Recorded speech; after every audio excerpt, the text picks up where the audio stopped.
105.8 Lada FM Jakarta.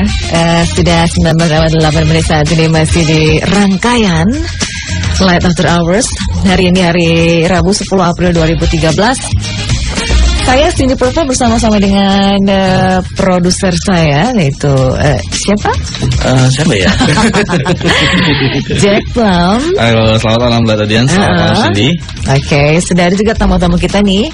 Ya, sangat spesial sekali ya. Spesial banget Mbak Tadian. Teman-teman komunitas Jalur Pipa Gas yang akan menggelar event Sinar Masland JPG Cross Country atau XC Open Championship ya. Di studio sudah hadir ada Mas Eko Probo. Selamat malam Mas. Selamat malam. Bosnya nih kayaknya. Om Eko.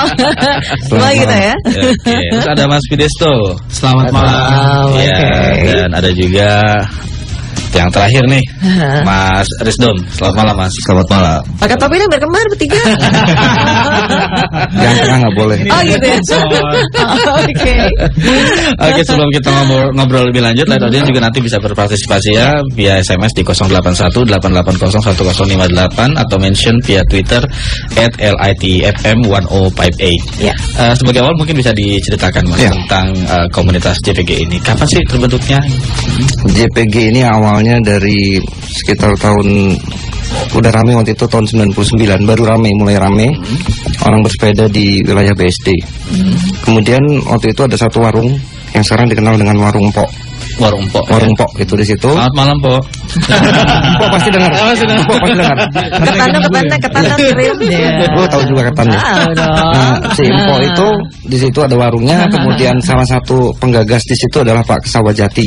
Oke. Jadi beliau lagi duduk di situ, kemudian lihat teman-teman pesepeda lewat, dipanggil, kemudian mampir, kemudian dia dengan beberapa teman-teman itu ke dalam trek off-road ya, jadi di luar jalan aspal mencari-cari jalan. Terbentuklah itu di tahun 2000. Tahun 2000. Itu sengaja. Mas siapa tadi yang memanggil? Pak siapa? Pak Kesawajati. Pak Kesawajati. Dia juga pesepeda juga. Oh, kan? main sepeda juga. Soalnya itu mungkin bisa ceritakan gitu. Ada ide apa gitu? Kita coba manggil teman apa memang kenal atau enggak dengan yang dipanggil atau apa karena sering bertemu saja gitu? Justru itu nggak kenal. Oke. Pokoknya pakai sepeda rodanya 2 di goes, panggil. Orang-orang sekitar situ, kemudian 1-2 orang main, makin lama makin rame. Rame sehingga sampai hari ini masih rame, tambah rame malahan. Kalau Pak siapa tadi masih main? Masih. Tapi sudah tidak sesering dulu ya karena regenerasi. Tapi masih ada, beliau masih sering terlihat. Masih sering terlihat di sana. Kalau pemilihan namanya sendiri gimana Mas? Apakah ada sejarah tersendiri gitu loh kan misalnya? Seperti orang Indian lah. Kalau anak Indian lahir kan yang dilihat apa yang nama anaknya itu apa yang ada depan mata kan? Iya. Nah kemudian waktu itu main sepeda, kemudian si Empok ini letaknya ada di samping jalur pipa gas. Oke. Jadi jalur itu membentang entah dari mana. Jalur beneran ya? Beneran. Ada pipa gas di bawah sana. Pipa gas. Gitu. Nah itu kemudian di atas jalur situ, dan kenapa di situ? Karena di atas jalur pipa gas tidak diperkenankan ada bangunan. Nah sehingga aman kan? Iya. Aman bagi kita. Kemudian free ride. Iya.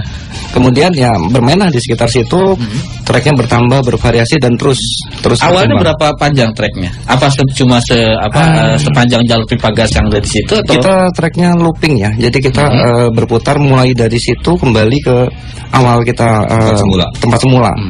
Sehingga waktu awal tahun 90-an itu. Enggak tahu, nyari-nyari jalan belusuk sana sini. Belusukan sana sini, kemudian akhirnya dapatlah jalur itu gitu. Oke, berarti kalaupun sekarang masih sama jalur atau sudah bertambah? Ada banyak perubahan. Tentunya dengan pembangunan dan ini ada banyak perubahan, dan sekarang memang jalur yang kita punya 2 trek. JPG itu untuk pemula. Jadi kalau baru belajar ke JPG, kemudian setelah dia kemampuannya meningkat, ekspor itu tidak ekspor lah, udah intermediate gitu dia. Sepeda yang digunakan ada standar tersendiri? Sepeda gunung. MTB. Mountain bike. Kemudian setelah itu kita juga ada track satu lagi untuk berlatih, karena atlet nasional pun latihannya di situ, Taman Kota 2. Taman Kota 2 ya. Ya, itu benar-benar clean, kemudian safety di situ. Juga tidak seperti di JPG gitu. Jadi kita ada 2 track. Jadi awalnya dulu di JPG clean dan safety begitu. Ya, tahun awal tahun 90-an ya, 2000-an awal. Kira-kira banyak lahan kosong. Banyak lahan kosong, kemudian penduduknya nambah ya. sehingga tidak seperti dulu lagi, kita mah tetap masih depan, masih mantap lah Pak. masih mantap. Dan yang kalau boleh saya tambahkan ya, track yang kedua ini terbentuk karena seiring kebutuhan juga. Oke. Ke kemajuan di bidang apa namanya sepeda ya, di MTB. Jadi emang kita berpikir harus lebih membutuhkan lagi ya track yang lebih mumpuni ya, yang lebih teknikal, lebih teknikal, lebih safe. Kalau sepedaan gitu jadi gede gitu, badannya keker gitu ya. Dia gue pakai tangan soalnya.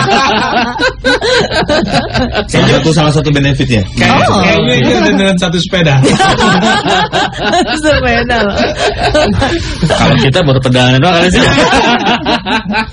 Nanti datang lah, pas lomba datang lah. Oke, kemudian tadi disebutkan ada 2 jalur ya kan. Kalau di jalur awal itu dulu itu semua ada perbedaan nggak? Misalnya orang tua atau dewasa atau anak-anak di 2 jalur itu bisa dipakai atau gimana? Track ini bisa digunakan anak kecil.